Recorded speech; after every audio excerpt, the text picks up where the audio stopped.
I've learned something very important because the very first part of the lesson, I need to do this. And the reason is because I've learned, right, if you want your YouTube video to be at like the top and get the most hits, you need to have some crazy picture of yourself on the cover of it as the title card. So that's what that was about. I'm just going to pick one of those and that'll be the title card for this video. All right, anyway, today is very special because we're going to do something we've never done before, in this class at least. We're going to look at a professional 13 by 13 game. Not excited? No, sounds like a good thing. Woo! Yeah. I'm baffled that there's professional 13 by 13. It doesn't happen that often. Professionals generally don't do it. It's beneath them or something. But it is absolutely worth studying. And you know, with apps like GoQuest becoming very popular, and if you guys play on GoQuest, anyone know what none of you guys know what GoQuest is? Do you guys have a cell phone? Yes. All right. There's an app called GoQuest. You just play Go all day long. It's very fast-timed little quasi-blitz games on usually smaller size boards. Anyway, it's a very popular app. And so I think a lot of Go players right now, you know, traditionally we've played a lot of 9x9 and 13x13 against computer opponents. Right? If you guys all have a phone app that or little thing you can play against a computer on 9x9 and test your strength. Well, a lot of people are playing against humans on these small boards too. And every year at the Go Congress, there's a 13x13 tournament. There's a 9x9 tournament. I mean, these are valid ways to play Go. Obviously, we don't play them as much. So I thought it'd be interesting to check it out. This is a championship game of a very small 13x13 tournament in Japan. The players are Ishida Yoshio, who's white, and Takeo Shinji, who is black. Both, quite strong professionals. I forget how many professionals were in the tournament. It's not that many. It's basically a Japanese 13x13 tournament. And the time settings were also quite fast. I think it was maybe it was even 5 minutes plus Byoyomi. Maybe not even that, but very fast. Just to show you how serious the professionals take this format of play, right? So anyway. Black plays here, which for me is already kind of surprising. Why is this surprising? This is Takeo Shinji. Typically you'd imagine a 4-4 to be kind of influence-oriented. Yeah. And there isn't as much center to influence. Right. But you could also say, look, the whole board is the center. This stone has influence everywhere. So there's the counter-argument. You can say, look, smaller board, meaning I should play more territorial. But you'd also say, look, smaller board, meaning influence is worth even more, because now I have influence in all the corners just instantly. I don't like it. In my own 13x13 games, I play this incredibly rarely. But obviously you can play it. Professionals play it and do win. The first move for white is here. And then the first move for black is here. Is this at all interesting? Doesn't the bottom side become beneficial for both players? Yes, the bottom side is not the biggest part of the board. But black's the one who made it the biggest part of the board. Why is black allowed or encouraged to make this side of the board biggest? White takes the corner, then black can play there. Right, so if white plays here, black's going to obviously play down here. If white plays here, black gets 3 corners. And I want to tell you something, on a 13x13 board, you want 3 corners. That's really good. You can have 3 corners on a 13x13 board. Because there's just not that much else on the board, right? There's basically no sides, right? The sides are worth nothing. Maybe a little bit in the center. So, Shida says no, I want a corner. And black, of course, plays on this side of the board. The biggest side. Makes sense so far? Black could have played here. Why do you think he played here? What would be a feeling, if not a reason? More territorial for 13x13. Yeah, again, we're looking to make territory more quickly, usually on a 13x13 board. So approaching low, again, digs in a little bit more. It doesn't quite work with this stone as much. If you wanted to unite all the stones, this would be the more appropriate place, but we're switching to a little bit more territorial for the strike. Okay. Now, we're 5 moves into this game. And the beauty of 13 by 13 is because on move 6, we get magic. We go right in, right? We're fighting. Now all of a sudden the board has been thrown into chaos in the 6th move of the game. And this is going to happen when you're playing 13 by 13, okay? If you're a person who doesn't like the slow build-up, you know, especially if you're not a peaceful, you know, Moyo or territory builder right from the very start, maybe 13 by 13 is for you. You know, this might be your game. Because yeah, on the next move, white is basically pretty compelled to jump right in. Now, if you were black, what would you play? How would you respond to this? What are your ideas?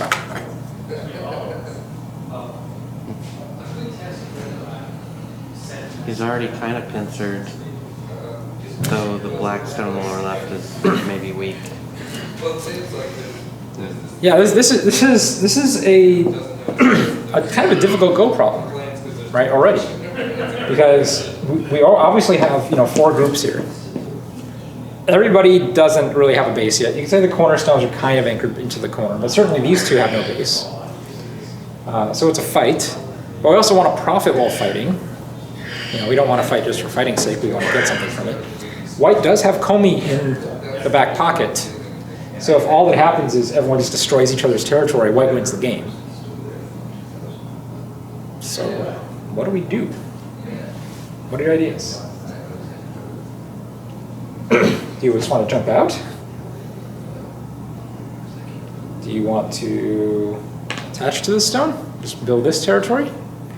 Do you want to make territory over here and just let that stone just do its thing? 16 gigabytes. Do we start another fight? Maybe. What would you play? What do you think? There's no wrong answers, people.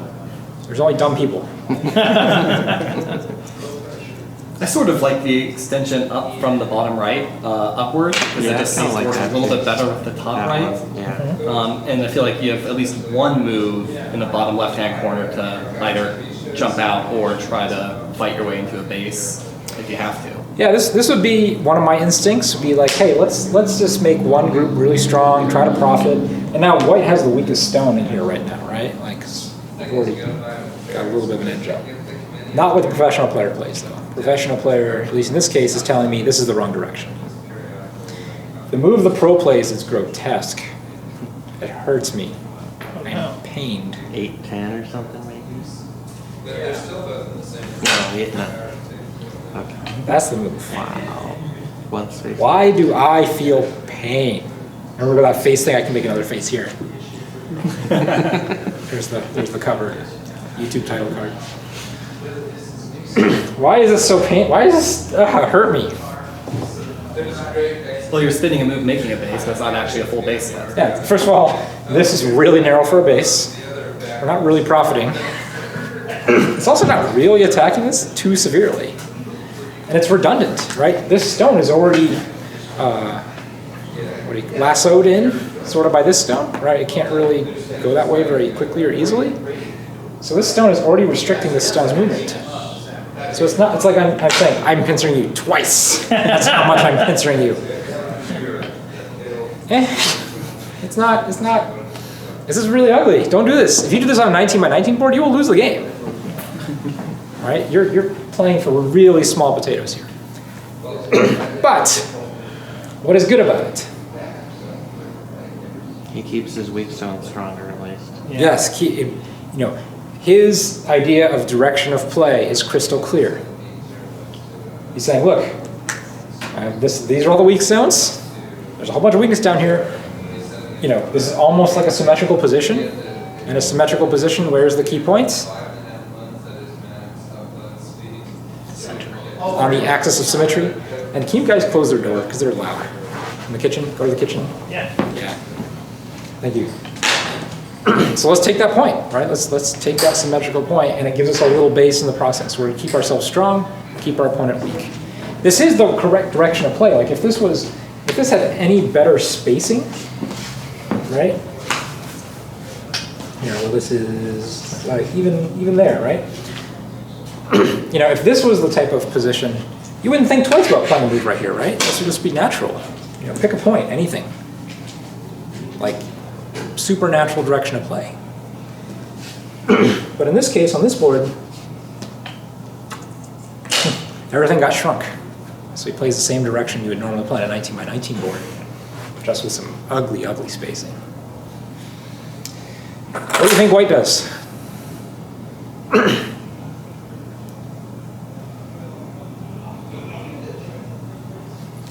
Something to help that stone there. The stone feels really weak, right? Really, really weak? It's been double pincered. That's how weak it is. No, don't help it at all. This is overconcentrated for black. And their stone actually has a lot of movement left. They can still dive in the corner. They can attach to the outside. It can actually just run out. This is a really hard stone for black to kill cleanly. Very difficult, even though it's double pincered. And if you were on a normal board without this stone, do you guys know the normal follow-up move for black here? Like in this position? If black was going to play another move in this corner? No one knows? No guesses? If black You was guys gonna are play so like just vociferous. Nice move. Into, like, underneath. No. Yeah. That one. If you're going to play again on this side. Because white can't actually separate these stones now. All these three stones are connected. Have you guys ever seen this in your game? It's a fun little thing to read out. But white's like, I'm going to disconnect you. All right, but if white goes here to Atari, connects, disconnect, and it's like, I'm connected. It's not a strong shape for black, but it's a connected shape. It's strong enough. So that's the normal follow-up. Black already has a stone here. If black does this now, that makes this stone look really dumb. Right? Because if you already had this, and you're going to play another move there, that's a 4-point move. So white's like, look, I already have, you took what you wanted. It's too small. If you play there again, it's still going to be too small. So play somewhere else. Play something bigger. And this point is good because even though black is small, he is strong. He's stronger than white relatively. So if you're strong, that means you can play away from your strength, right? And black will be able to break this up very easily because he's strong here. So white's going to take that point. It's good. You guys are just not excited by 13. I thought you were so excited. All right. In this case, because black already has these two stones, this is not a good move. Needs to play something bigger. He plays this side. But white has some pro player magic. White's like, hey, that's cool. You're trying to kill me now. I can tell. You're like, yep, still trying to kill you. Just going to pull back. And at this point, black could take away the base and force white to run. But he's like, nope, I'm just going to take the outside. And white makes the saddest living group you've ever seen. Connects you. There we go. That's alive. You even made the stones sort of deformed, not quite on the points. Did I? Got close.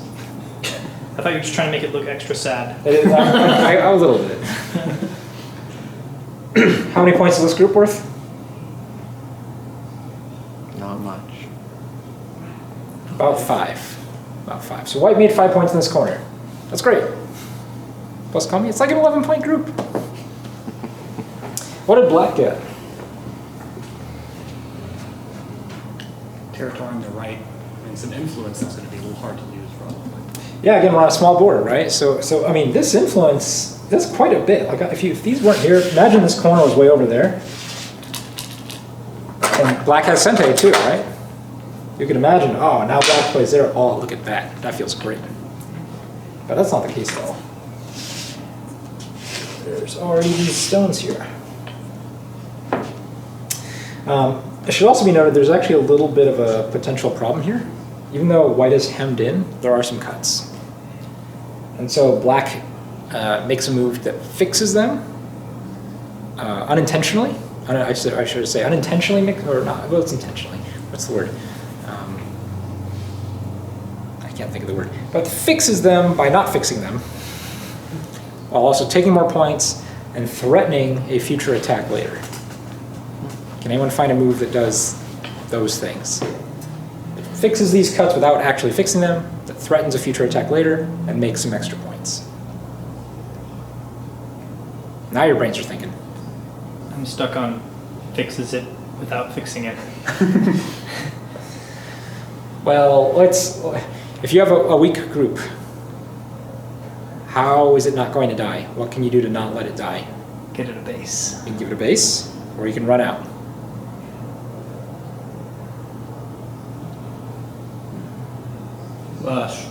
Shoulder hit?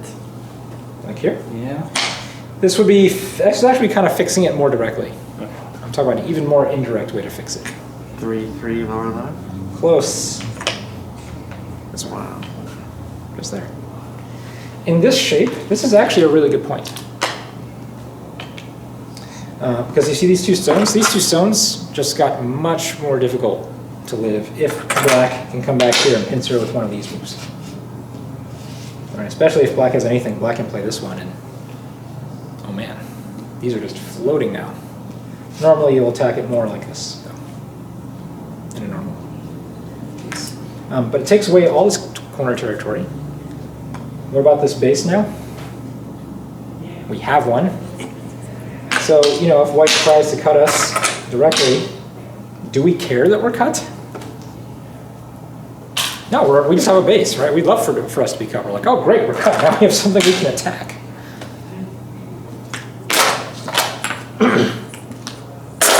If, on the other hand, white had this move, and then white were to cut us, now how do we feel? Sad. Now we're like, oh, maybe we made a mistake. Yeah, we should have fixed that. Because this group is not alive. And if white can cut us and force this group to run or make a bunch of bad exchanges, that means white's going to get something here and then going to be able to destroy all this. So this is one of these really simple, stupid-looking moves that's really easy for amateurs to leave out. But if you're a pro player, so important, right? Because it does all these things. It prevents us from really being cut. It gives us a base, gives us some points, and also eats away at the base of this group, gives us a future target. If you're white, what's important now? Left side? Left side. Why is the left side important? Be really bad at black. Yeah, we saw it, right? We don't want to be a target. We don't want to be Thanksgiving dinner. So how do you help this side?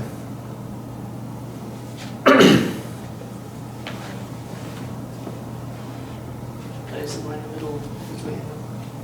3/5 or 3/6. 3-5 or 3-6, both are good. Yeah, I like 36. Yoshida plays 3-5. Again, small board, tighter move. And this is good spacing. It's usually preferred to have a 1-space jump and a 3-space jump than to have 2 2-space jumps, usually. Because this only gives you one weakness and you can deal with one weakness. You can fight clearly. Okay. So let's assume white gets these points. If we just give all these points to white, if we give them up to the third line, we get almost 30 points. So we're looking at about white having a maximum value of 40 points on this board. Is black going to be able to make 40 points on this board? Could be. Just Not needs right. that right side. This could get big quickly. Right? Black already has stones here. Yeah, white can reduce here, but also anytime black can connect in Sente, right? because this threatens the whole life of the group, so you really have to pretend the stone's already there. So this side could get big very quickly. Just protect that corner. Yeah, so black plays this. Again, reaches out, expands into the middle, takes the maximum amount of points in the corner that we can take fairly. And again, it also sets up this move. Right, because now when we play this move, this is worth a lot. You know, actually, if we just go right to there, this is 40 points. Never mind what we get over here. So, all right, you're the white player playing this professional 13 by 13 tournament. You're in Yoyomi, you have 30 seconds. What do you play?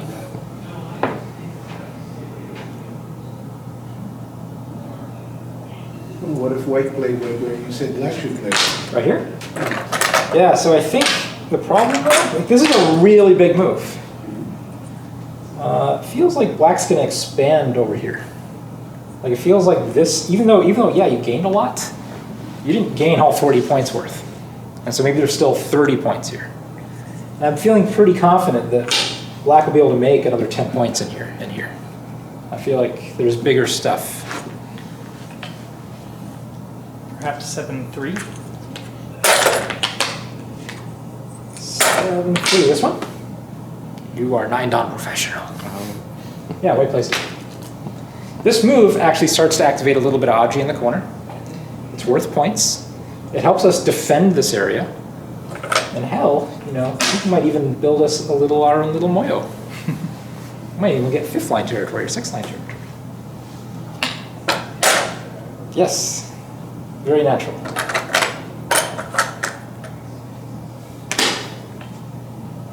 Common reduction shape. What are the normal responses to this stone?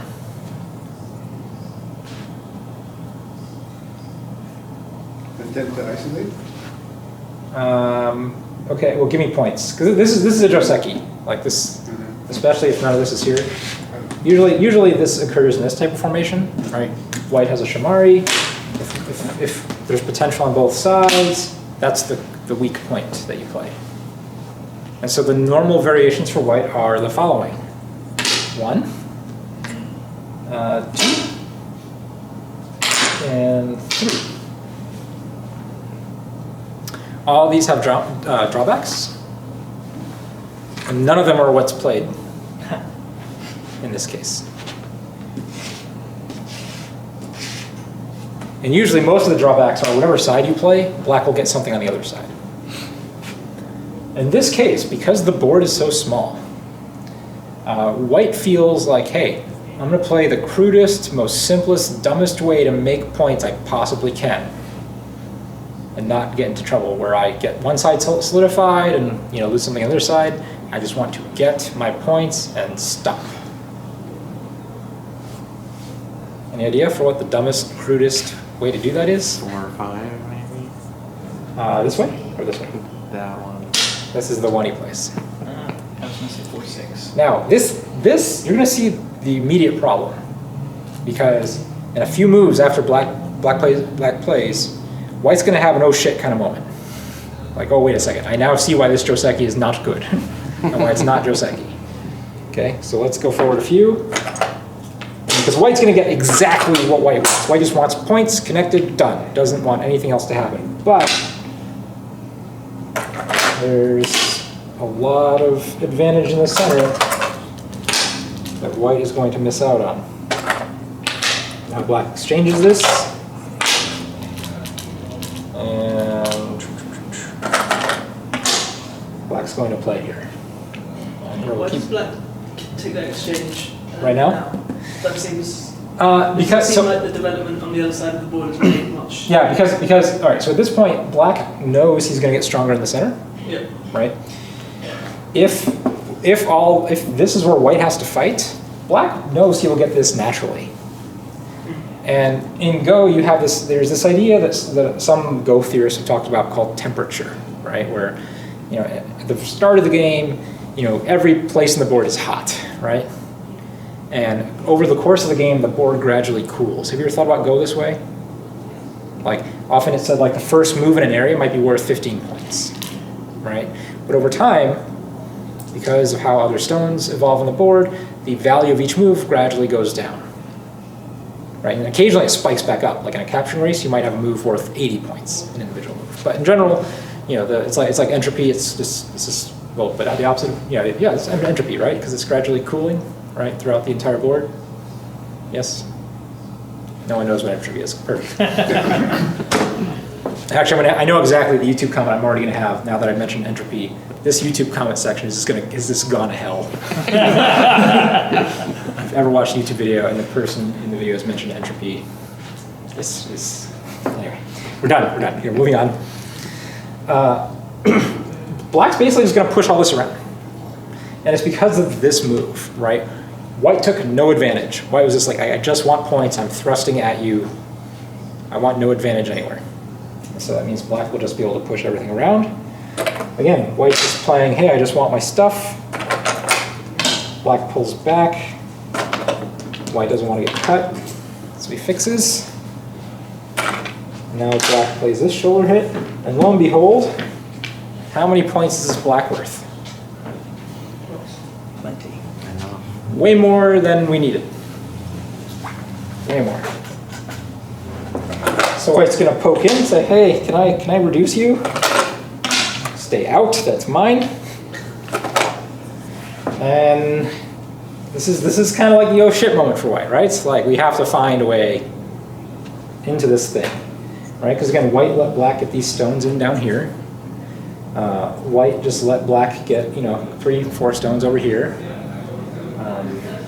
White gave timing for black to build this corner formation. Black already has a base down here. There's really nothing immediately obvious to attack. So what do you do as white? How do you get in here?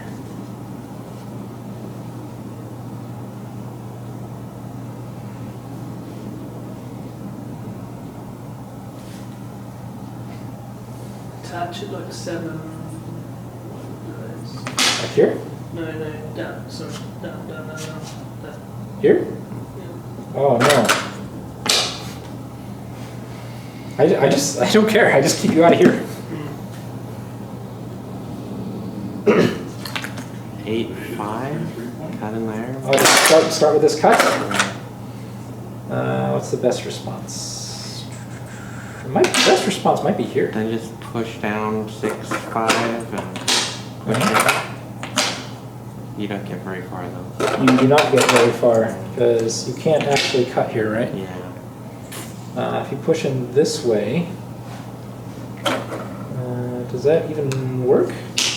Can you just be cut? It's a loose ladder, right? Oh no, I think it works because you have this Atari.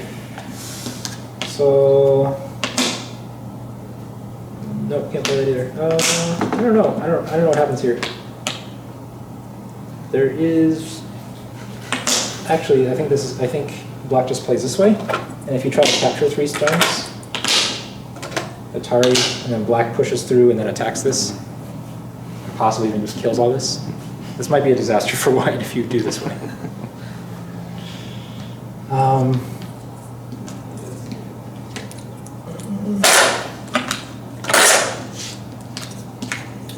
What's not right here?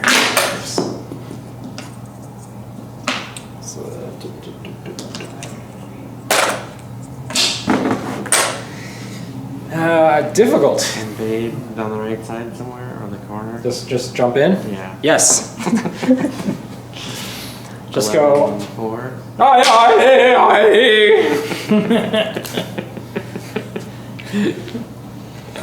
And this doesn't really work, at least on the first glance.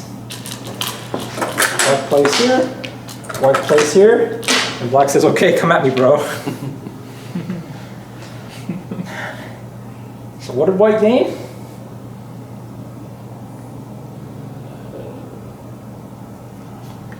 Two random stones for Hachi. Do these do anything?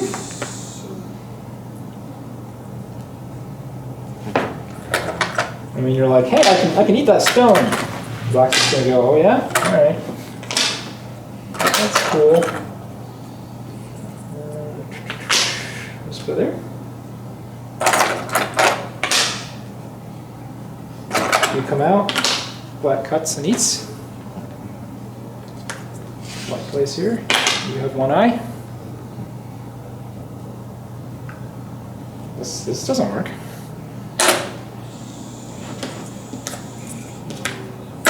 You have an idea? It'd be nice to prepare it somehow. Well, you throw a random stone in the back, just throw another random stone on the right-hand side of the board, and hope you can use those other two. Now white cuts. Okay. One thing that we did do is we did actually get some momentum against this group. We do actually have 2 liberties taken away. We do have 2 stones here. So maybe now that we've weakened this group just 10%, maybe we can find something now. But you guys agree white has to do something kind of drastic here, right? Because this whole thing is just way too many points. Did you just place 2 stones in a row for white? No, because I did the black one in my head. Hmm.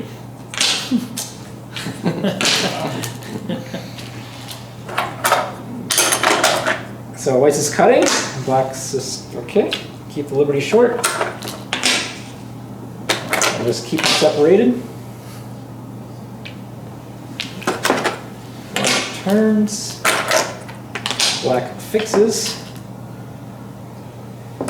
And remember, Alex was a fan of pushing through this way, but in this case, white's going to play the more severe Atari. Looking for Aji. And here white plays here.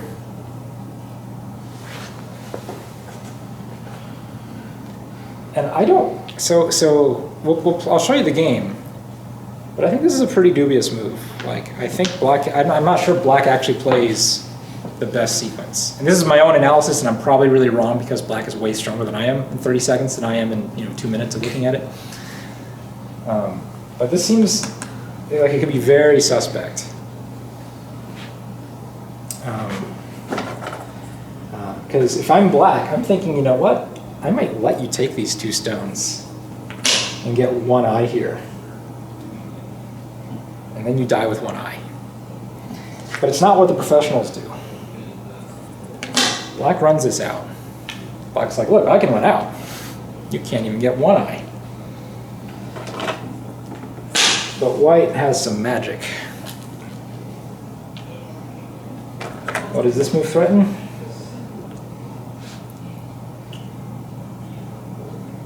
To kill them. Yeah, to come through here. Does it threaten anything else? To try to connect. Oh, it does connect. Can you guys find the sequence? Well, if you do 9, if you just extend down from that white stone there, if black wants to block you, then you can Atari the stone on the right. Yeah, I see that. You also have this. And Black has to respond to this move. oh yeah, then you can capture those 2. And you have this. Even better. So I wonder, maybe there's not a better solution. But when, hold on, that's supposed to be here. So when black runs this out, there's part of me that thinks he just missed this, like he didn't see this in his Byoyomi time. Because this is really, really nice Tetsuji. Really nice. He clearly sees that he can connect to pull back, so he plays this move. This is the proper move here, right? So white can't just push and connect. But oops, sorry, there's a black sign. But now white does take his Atari. Black runs out. White takes another Atari. Connect. And then white connects. And again, black can't cut because that's going to be self-Atari. Or white's going to Atari back, not self-Atari. You can say, hey, black can eat this. But what happened to all the points we were going to make here?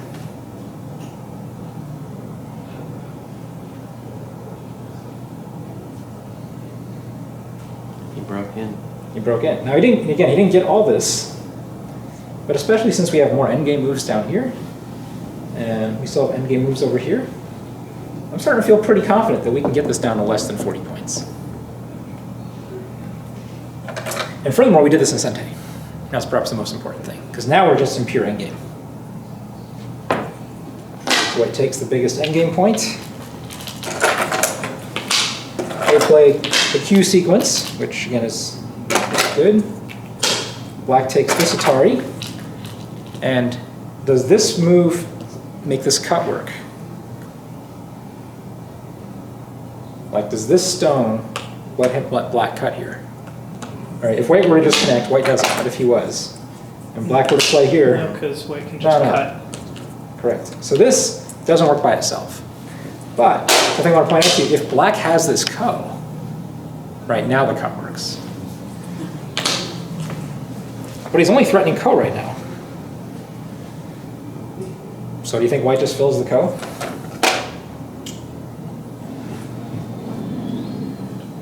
Because it depends on how many co-threats White thinks he has compared to Black. And whether White even needs to win. Yeah.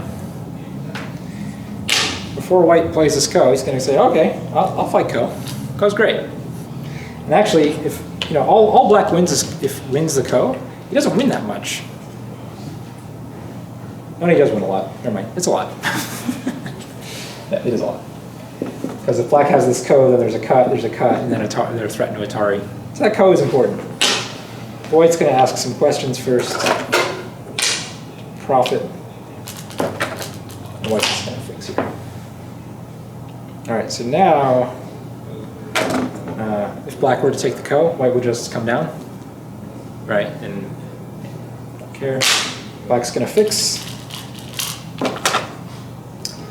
And if Black wins the ko, this group right here, like White can still have time to make life here, and this group can still connect to this group, or this group can still connect this way. So White is not concerned about this ko. Like it's really precarious. Any moves that get added over here affect this entire group, or at least this stick of stones, which is enough to win the game. But it's only ko. So let's just keep playing big endgame points. It's like, hey, I'm gonna do this ko thing. Is that cool? And at this point, White can't fight. White's just. I'm gonna be alive here, and this group can connect this way, and it can connect this way. You can't kill me.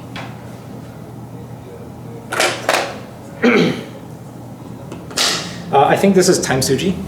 Again, the time limits are very fast.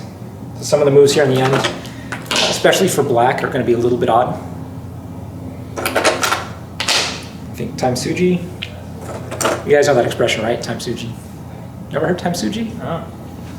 Like a Tetsuji, but when you just need another 30 seconds of Yoyomi, Make a forcing move. you basically make a co-threat for 30 seconds. This is a real phenomenon that people use like as a go strategy. Not considered impolite. No. It's absolutely necessary. Yeah, not impolite at all. And in fact, your opponent's usually happy about it because you're wasting your co-threats. Huh, sure. So you're saying, I'm gonna have one less fewer co-threat going into the late endgame here, so I can have 30 more seconds of thinking time. Very common. I don't use them enough in my own games. I really need to get better at that. Okay, Black plays this move. An alarm should be going off in your head. What's the alarm that's going off? He's potentially stopping that White stick from connecting on one side. That's right. So White goes, hey, we're going to go back to ko. Black's just going to take a big endgame. That's just a big point. So like, okay, you took a big endgame point. I'm going to get a big endgame point. Black responds to that one. Again, there's not really, Black's really never going to gain that much because the second Black or White can't find a co-threat, White's just going to connect. So we're really just arguing over this point here. But they can argue about this point very forcefully. All right, so White's done arguing. right? It's flower viewing co, right? Black's the one who really has stuff to gain. Does this move threaten the group?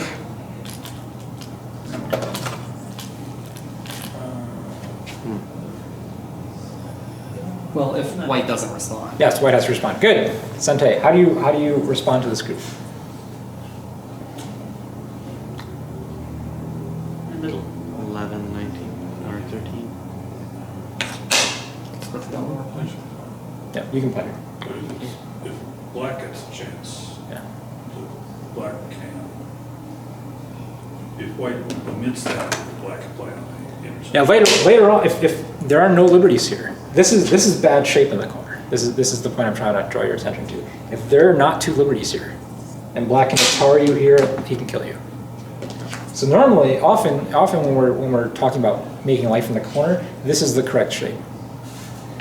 But in this case, because white has 2 outside liberties, he can play this one first. Because, look, in this case, white's going to have to play this move anyway, right? And if we play this move, it's the same thing, right? It's the same thing. But in this case, white gets a free Atari. So this is better endgame. It's a small point. And this is the kind of thing that Q players do really instinctively. Once you get strong enough to go like, oh, I should make the correct shape. No, at this level, at this point, no, you go back and make the stupid shape because it's worth an extra point in this case. Black has to fix this because it's no longer threatening life on the group. And this is just very late end game. Here. Does black need to fix this? If white Ataris, this stone just runs into this stone, right? There's 2 white stones back there, though. Can't decide if that changes it. Well, read it out. Does. Yes, you absolutely 100% needs to fix this. Right. This looks like it kind of fixes it, right? Atari connect. Oh, you can't, kill me. Yes, you can, right? Atari, and just connect. And white has 4 liberties, black only has 2. So need to fix. White plays this endgame point. That's a point. Black finally takes this push, which is the Sente.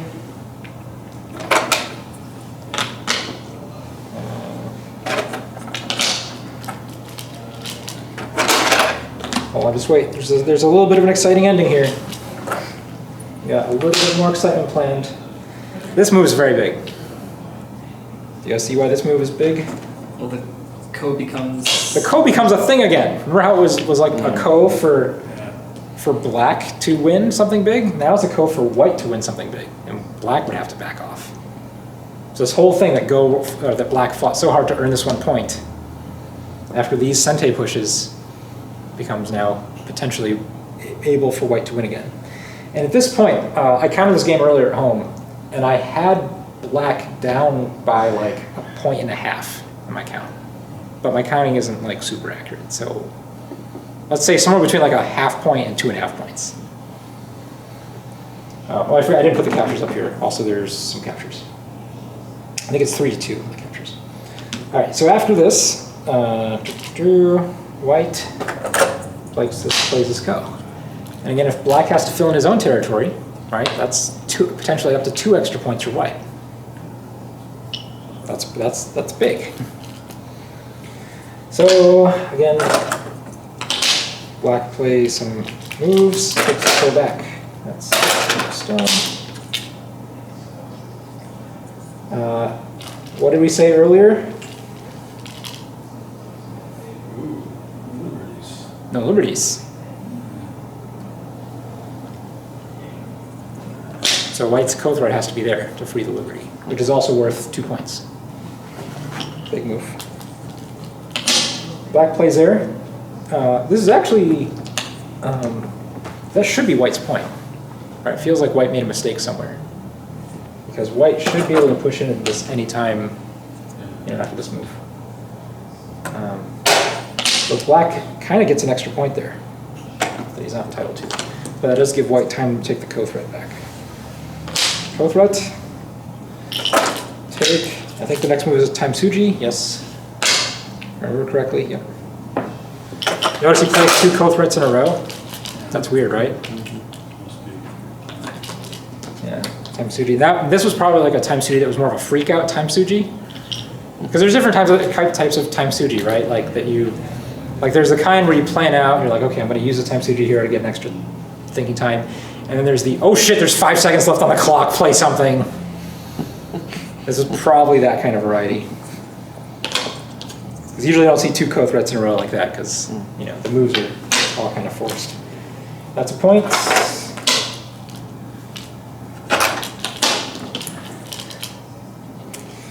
And Black plays up here. And what do you guys think about this group here?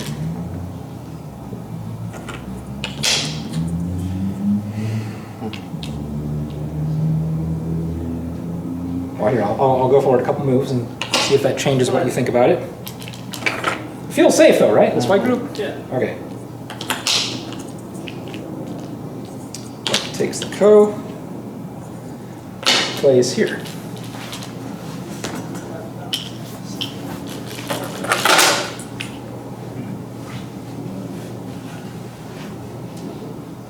What do you play? 2-2. You play 2-2, right? Yeah. This is game.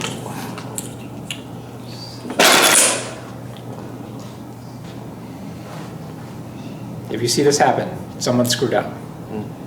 The only question is who. Black plays here.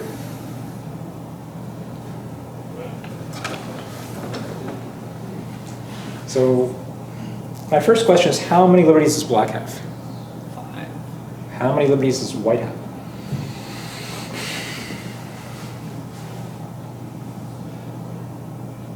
7 if there's forcing moves in there. 7, but there's forcing moves, and there's way to sort of collapse that shape. Right? There's actually the potential for a throw in here. Right? Let's say White takes a liberty away. Black can Atari. Black can play this move. This can collapse down to 4 liberties now pretty quickly. Especially if Black can get an inside eye and White doesn't have time to make it. So it looks really scary. Really scary. White plays here. Black starts with here. Again, this sets up the throw-in. All right, need to find the Tetsuji for White to prevent throw-in.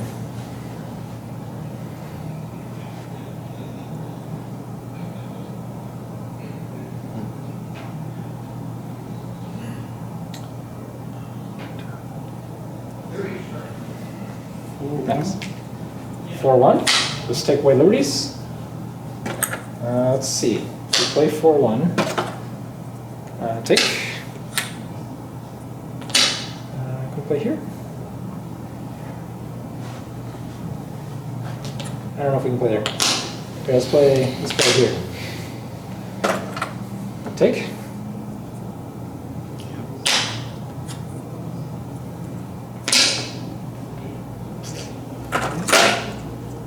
Atari. 1-step ko. 1-step ko would be, even though 1-step ko's are bad, getting a 1-step ko is at this stage of the game for all these points would be humongous. We would still have to find 2 ko threats. Don't know if we could do it, but I think that'd be pretty cool. But there's a much easier way. We don't have to do any of this. So 4-1 I think is real dangerous. If you want to lose all your stones in a potential 1-step ko, this is the move you play. Can you just fix 7? 7 what? 1. Here? Yeah. Oh, It kind of is a similar, right? yeah. How about 6-3 then? 6-3 here. Let's go here. Yeah, that is Here? bad. Bad. Make it stop. Right now, White has 3 liberties. Black has 5. 5-1. Oh, you guys are killing me. No. The YouTube people are just all yelling at their screen. Connected 7-2. Yes! Oh, okay. Tetsuji. You said which one? Double empty triangle. That's the Tetsuji. Oh, come on, that's cool, right? Just connecting doesn't feel like a test. But it should. Like, look how badass I am at Go! Bam!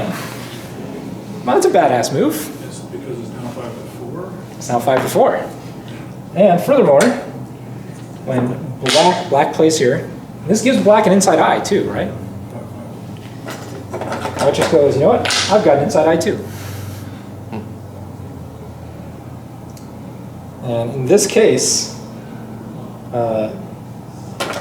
this liberty actually kind of takes away like 2 of black's liberties. It's kind of a weird, like it takes away 1 of white's and effectively like 2 of black's. Is that right? It's kind of, well, it doesn't get, so you play a move and you lose a liberty, I guess, right? So the move you played plus the one you lost is sort of like losing 2 in a race. So if black ever plays here, there's just no time.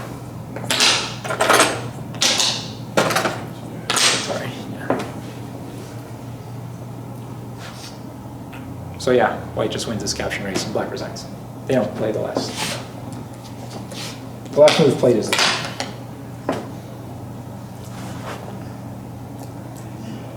13 by 13. What do you think? Dramatic. Dramatic, right? It's pro blitz games, man. Very exciting. It's strange that he started on 4-4. I agree. I still have weird feelings about it. I kind of refuse to play it. I want to dig in on a 13 by 13 board.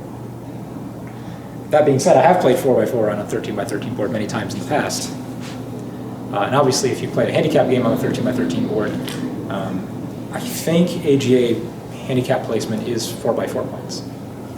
Although some people have argued that if you're doing handicap stones on a 13 by 13 board, they really should be placed on the third line. Like 3-3? They're much stronger if you do that, I think. It's a lot harder for white to like do anything against you. You have 3 3s.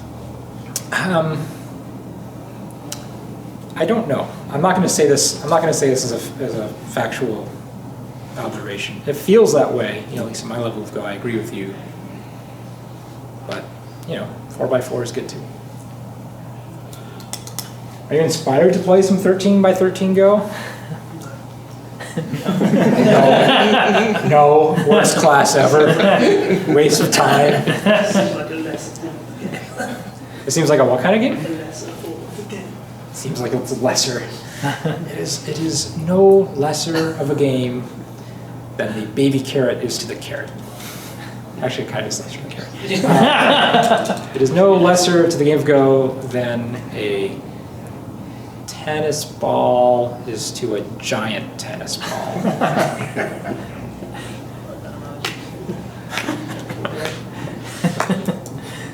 I'll think of something good. Just gotta give you time. It is no lesser than a game than the branch is to the trunk of the tree.